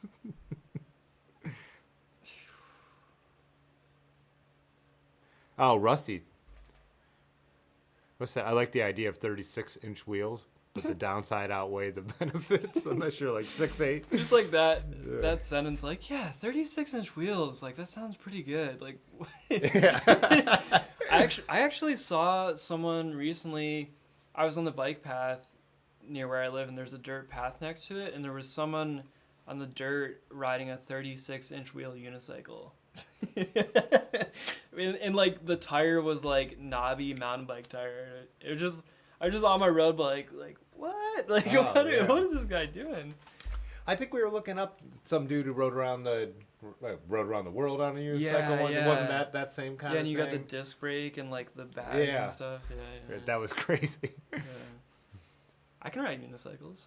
Can you? Yeah. Ah. Yeah, I grew up. My dad was super into it. Huh. It was just like one of the, I don't know, it was just like one of those things I could never do it, and then for some reason one day I just like got on it and did it. I don't know. I guess if you can ride a unicycle, like you're probably also really good at wheeling, right? I'm not. No? No. So you could unicycle, but you're not good at wheeling? No, not really. Like No. I can do like short wheelies and stuff, and like when I'm mountain biking I always like pop the front up and like do like short wheelies, but I can't like hold them. Keep the balance? Yeah. I've got like three, like my max is 3 pedal strokes. I think like yeah. putting it in the easy gear from like a dead stop, Uh-huh. I could like pop up the front and maybe Yeah. like spin it 3 times before I get so uncomfortable when it. Mm-hmm. Rick said, "Oh yeah, Rick did post a photo of this. He said the saddlebag he just ordered makes this like us look like a Ziploc bag." Like a Ziploc bag. Yeah, that's a hilarious. I'm trying to. Where'd you post that in Bike Pics? Like a little snack pack. Oh, there it is. Yeah. Oh my god. Look at that Oh, we thing. froze. We'll be looking at. No, we're looking at it. Yeah. What brand is that? You probably posted. I don't know. Oh, it's from Riv. it's from Sackville Riv. Vagabond. Whew. It looks like those. Well, it kind of looks like it's got that British look of like Paradise, Yeah. but almost more like a. What do you call it, the boxy bags with supports? Radineering bag, like a. That's a randoneering cooler. Yeah. Let's see what they show on their website for it. Ooh. It makes the Zeitgeist cost like a Ziploc bag. I think like on a Rivendell for sure. I mean that looks totally perfect on Totally. Yeah. Yeah. Leather buckles and straps are such a pain. But if you're gonna have it on one, I move stuff around a lot though. Yeah. So definitely if you're just gonna put it on one bike and have it there. I wasn't familiar with that brand, Sackville. Saddle Sacks. That sounds weird. Yeah, they're A all lot like of sacks. yeah, a lot of satchel. Yeah. Scottish cotton. Ooh, that blue's kind of cool. Yeah, Again, it has to be the right. it does. Yeah. Huh. See if I can get our camera back. Oh no.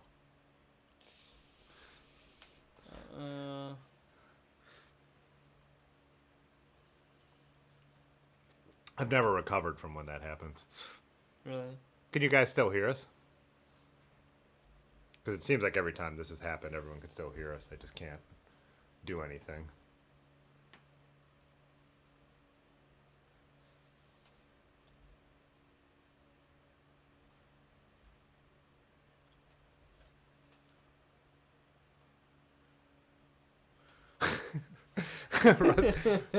Rusty went to high school with a girl who had the last name Clapsaddle. Very unfortunate. Okay,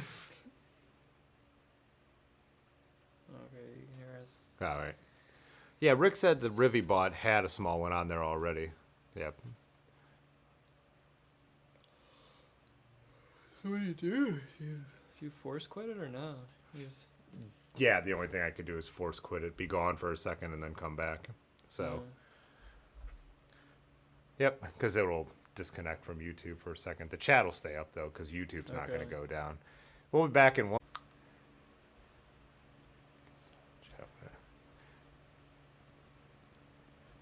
Let's see if YouTube's receiving data.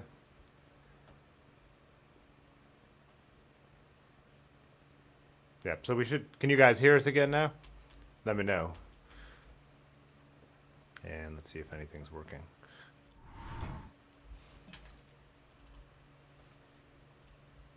Is it gonna freeze again? Yeah, see, that's not doing anything. I don't know. Nope. Look at that.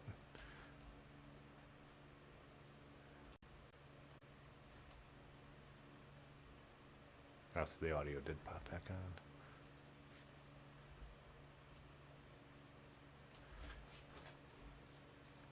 Okay, I know we're back audio-wise. Let me see if the camera will work this way with the...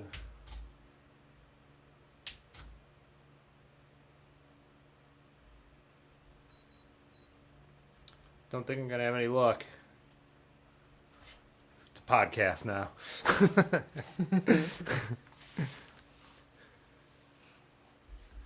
There was another thing someone called out in here that I wanted to pull up, but I can't remember what it was.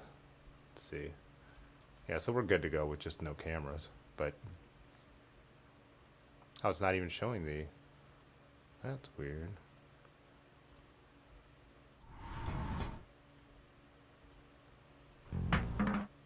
Huh.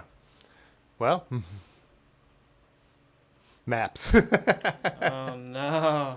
Yeah, Rick, the GoPro's not working either. Something went down with the whole... Whatever. So we got the web... New on reds. Let's see what else. It's a good screen cap. We're looking to heaven. Yeah, that's just what we need on the screen while we talk. Yeah. Oh, I thought it was gonna go full screen. That would have been perfect.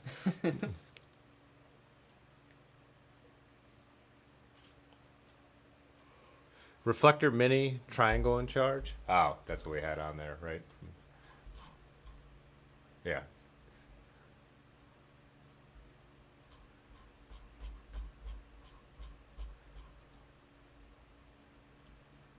That's how it goes sometimes. What did J-Dan? I wasn't going to say it, but it fits the situation. Let's see. Speaking of maps, did we end up covering the last... Was there one more you were thinking you might go to, or is that No. That was the end of it? Yeah. I doubt I'll be able to get to all this. Yeah, that's a lot. Yeah. It's just a lot of driving. Yeah. That's really it. Like, Yeah, it's a lot of space to cover. Yeah. Yeah, if you just want it, like in a day, Hampton Hills and East Rim, that's easy to ride. Totally. Yeah. Totally. Yeah. If you decide that's how you want to spend your day. There is some, I'm trying to think. My friend Andy White, they used to do this ride that hit Hampton, East Rim, and Bedford, and I'm trying to think if there was another one, but it was like a century ride that included all the mountain bike trails. It's a big day. Yeah, it sounded like a brutal ride. It was like one of those like loosely organized things, like even what we did with like the industrial gravel. It was a group of people, and they put it out there. I think maybe like a Facebook event, and anyone could go. But I remember thinking that. I just remember like looking at the Strava and everything, and being like, that is a brutal day on the bike. Mm-hmm. What does East Rim look like on the... I always look at everyone's Strava, but I never look at the actual satellite. Yeah, I mean that's like the first trail, and then like further north is the second one. I don't know. Is that in here? Yeah, I don't know why it. Oh, it's just all covered with trees, huh? Yeah, but I guess it's not on the map. But are they totally... Yeah, so they're totally just separate loops. Are they different skill levels, or... No, they're not really different skill levels, but yeah, they're separate loops, and then you just ride on the bike path, like. And then like the way they're designed, so pretty much both trails like are, if you looked at the elevation profile, it would kind of be like a horseshoe where like both directions are downhill. So for some days of the week you go one direction, but any direction you go, basically what you do is you go downhill and then you like climb back up out of it. Yeah, for anyone who's not familiar with the area, the way this trail is facing, that's down into the Cuyahoga Valley from the top pretty much. So, which totally would make sense. You know, you're going down into the valley and coming back. Yeah, when I always saw those signs at Eastrum, then I rode Hampton. I'm like, Hampton, I was like, which way is it today? They're like, it's always the same at Hampton. Yeah. I thought that was just a mountain bike trail thing because Eastrum's the first trail I knew about. Yeah, but yeah. do they reverse both loops? Yeah, they do. Yeah, it's funny because, so that's the bike path. So there actually isn't just like parking lot. You have to get on like a regular bike path to get to Eastrum. Not far, as you could see. But so anytime I'm riding the bike and hike, you're always passing all these mountain bikers who are, you know, out there. So, and then every time I come through, I scan the lot to see if anyone I know is standing there drinking a beer. You know? This is a good descent too. Going down Boston Mills Road is a fun road to ride. Oh, I think you went down, then you cut to Old AP. So we went down here. We went down this one. Oh yeah, that's Akron Peninsula, which becomes a closed road.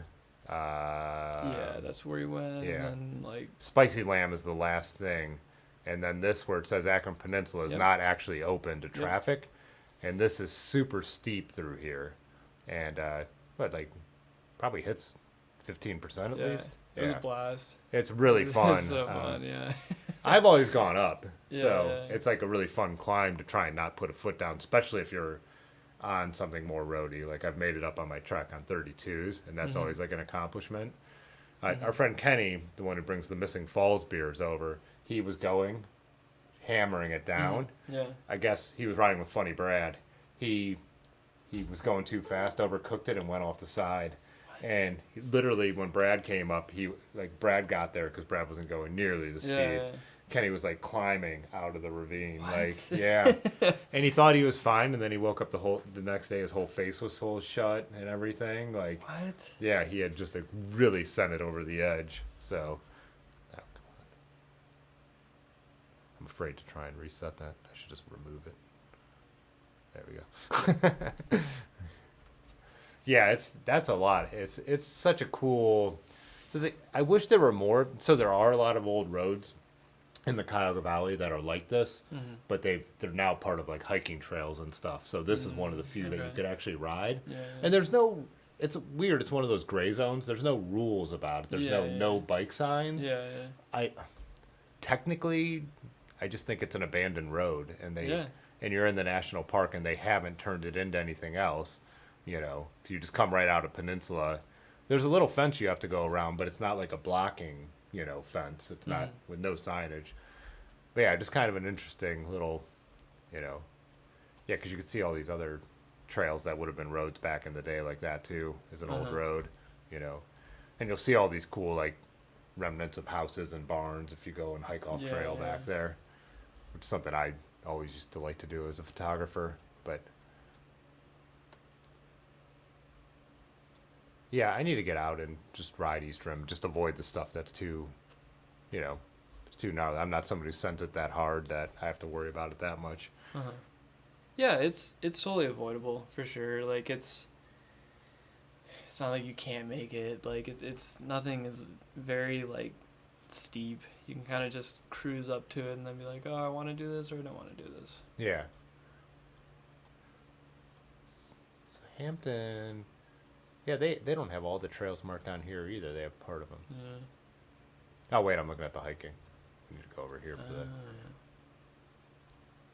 They don't have any of the trails. No, they don't have them marked down here for some reason. Hampton's fun because even like that ride to the trail is fun. Like a gravel ride to the trail. And then the top is totally chill. It's so fun. Yeah. It was funny. Our one friend Ames posted the other day that she was like, unpopular opinion, I don't like the top of Hampton. Oh, really? And I was like, that is an unpopular opinion. Yeah. I love the top of Hampton. I think it's just fun. Yeah, It's just, yeah. it's nothing overly complicated. You can go as fast as you want, Mhm. you know. See if we've got anything else. Rusty said, things I've learned today. I can nerd out to LOTR. Do you know what that is with Patrick? Lord of the Rings? Oh, okay. Yeah, we must have missed those comment. Pudgy knows how to jam against me.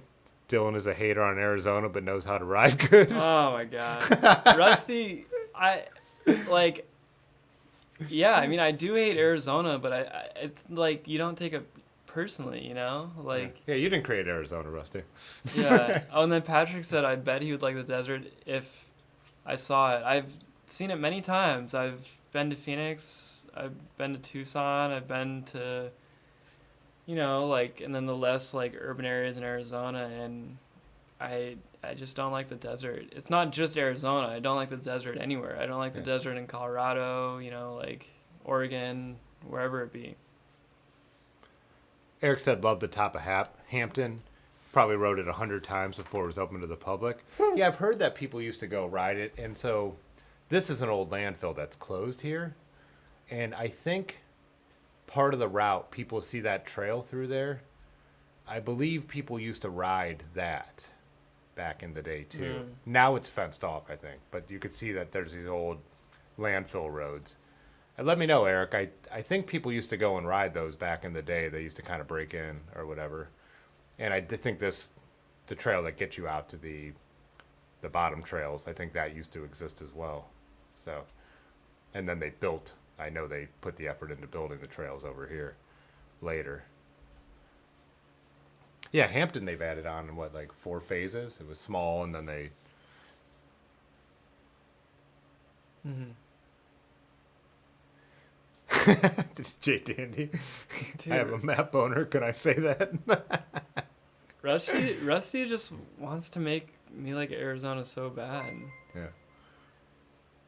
I'm sorry. Traveling through Super Chat at $25. Pick it, pack it, fire it up, come along and take a hit from the spur cycle bear. Yeah. You trying to take a big rip of that anodization residue traveling through? I don't know about that, man. That's the best super chat. Smoke that tri-flow, greasing the spring? I don't know, man.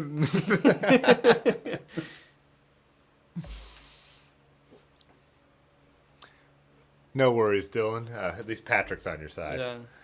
I think Rusty's a grudge holder, though. Yeah. Get that vibe. Yeah. I do too. I'm sorry, man. Nothing personal. Oh, we might get a meet, Pat. We might get a meet Rusty in a couple weeks. Yeah. We'll see. I'm not sure if he's certain on it yet, but yeah, we'll see. Yeah. Seems like he's going to be around a little bit, so... Yeah. I need to send you a DM, Rusty, about exactly what I've got going on that week, see if anything works out. My schedule's... He said, you're goddamn right I am. We're probably about the grudge holder.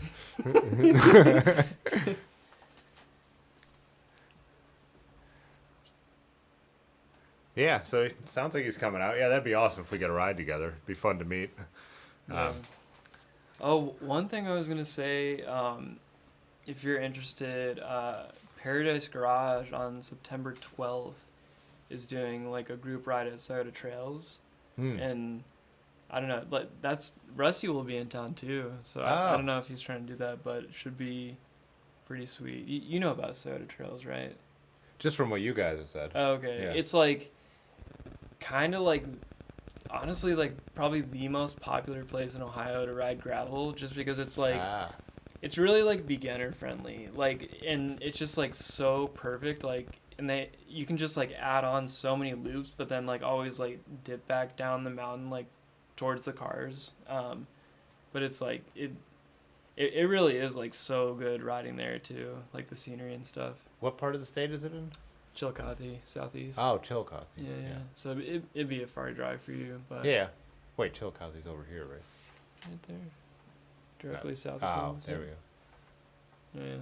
So In the state forest, or? this way a little bit. Where is it exactly?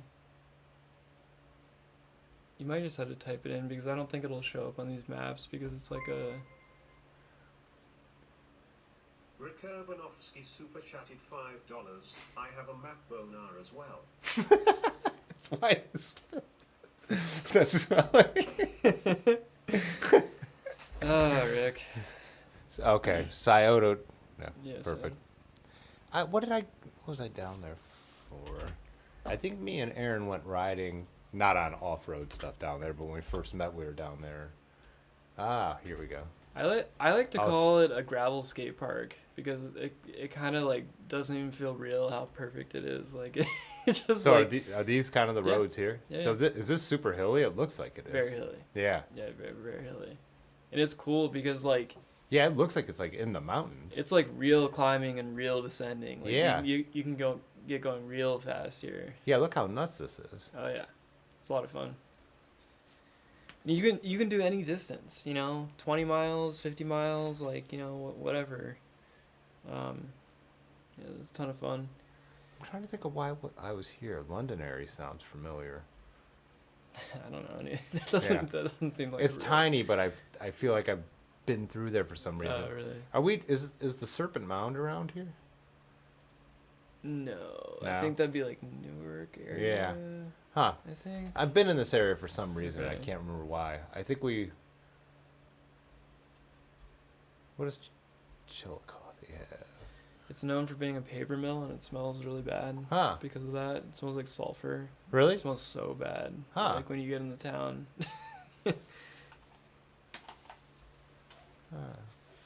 50 West Brewing Company. Nah. Huh. Just curious why. Where does Scioto come out in? Is that? Where does it empty in? Oh, Portsmouth. Mm-hmm. Yeah. Yeah. Huh. That sounds cool. I was pulling out my phone to look at the September 12th. Yes. I think I have to work. I Okay. think I have an event. Yeah. Oh, the Towpath Century, which is their biggest, like, it's kind of their Yeah, I big remember seeing fundraiser. photos from that. Yeah. Yeah, so I'll be riding and photographing that. Nice. I think I've got asked to do like 4 cool sounding things on that Really? day. It's like I don't work a lot of weekends, Yeah, but it's yeah. like whenever I do have like a weekend shoot, it seems like Yeah. everything awesome is gonna happen that day. Yeah. Yeah, in September I have a lot of weekend shoots, which is the pandemic got me so used to not having to worry about weekends. I didn't even like look at my calendar like when I wanted to do something. I'm like, yeah, there's gonna be no events, so I could do whatever I want on the weekends. But and I still limit myself. I don't work anything on the weekend. Like some people are like, oh, we just want these family portraits at Sunday at 2. Sometimes I'll be like, yeah, I'm not doing that. Like, Yeah. I'm a commercial photographer. I don't need to take every single job anymore, and I don't say that to be cocky. Yeah.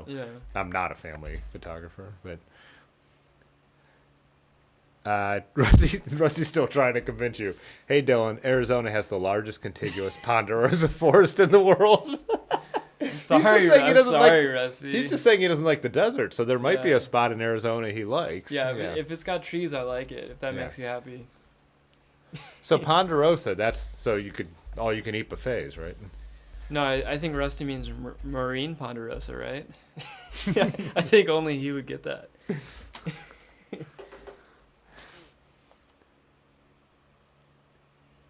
Isn't Arizona where people go to die? But it even looks deserty from the sky. Wait, we're Arizona, Tucson, Phoenix. So these must be the ponderosa forests. Yeah, there's some green. There's a little bit of green in the mountains. Is Mount Baldy a famous cycling? Or why? We've talked about that in some way. Maybe. I don't see even any roads up there, huh?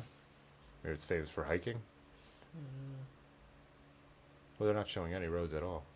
Oh, it's skiing here. Maybe that's why I know it from. I'm sure these guys could. Oh, that's snow. Yep. Yeah, there's snow in Arizona. Yeah. Some spots. That's got to be a high peak. Yeah. Yeah, look at that view. That part of Arizona would be cool. Yeah. Well, I'm not the anti-desert guy. I'm not the guy who hates Rusty's home.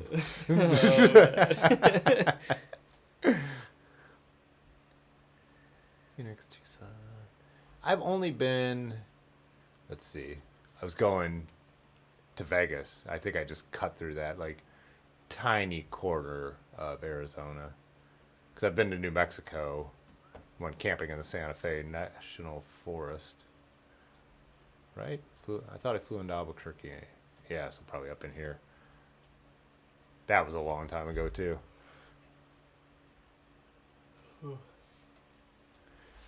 Well, what do you think? Let's read the last few comments and then call it a night? It's getting late. I'm down to call it, Yeah. You're yawning. I'm yawning. Just stay away from Tubac? Probably Tucson. Tucson. Maybe, I'm guessing. Tubac Shakur. Oh, what was it? Mount Baldy in Arizona has no roads. Mount Baldy in LA does. Okay, so maybe I was confusing the two. And then Patrick said Mount Baldy is a great backpacking destination, but not a cycling one. Okay. What's Tubac, Arizona? Oh, it's like not a misspelling. No. Rick said the best parts of Arizona are the parts that don't look like Arizona. I mean, that's right. Rick, who I bought the studio from, there's a city in Arizona. He went out for a photo back when you used to go, like, as a photographer to, like, workshops before YouTube. Oh, yeah. And you would actually spend the money to do that. There's a city he loved. I can't think of the name of it. Well, let's look up Tubac while we're thinking about it. It was not Tubac.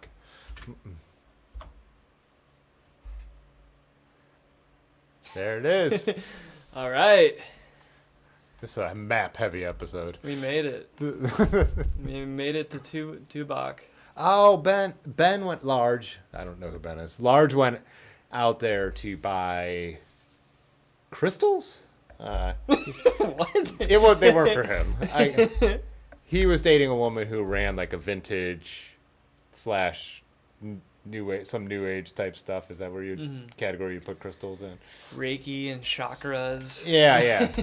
So he did a trip out that way, Yeah. and so I wonder if this is where he ended up going. Yeah. When they were buying crystals or what? I think it was for crystals, right? Large. Gotta get the crystals.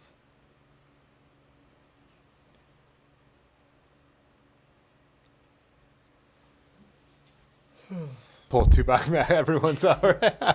All right, guys. Yeah, I think even though we lost cameras, we still pulled off a pretty successful stream. I'm glad the cameras were working when we showed your bike. That was a lot of fun. But I can't look at my bike on a map. Yeah. All right, guys. So, yeah, see you on Tuesday. And thanks for Dylan for coming on. Okay, bye. All right. Okay, Yeah. this time. Fitzwater photo.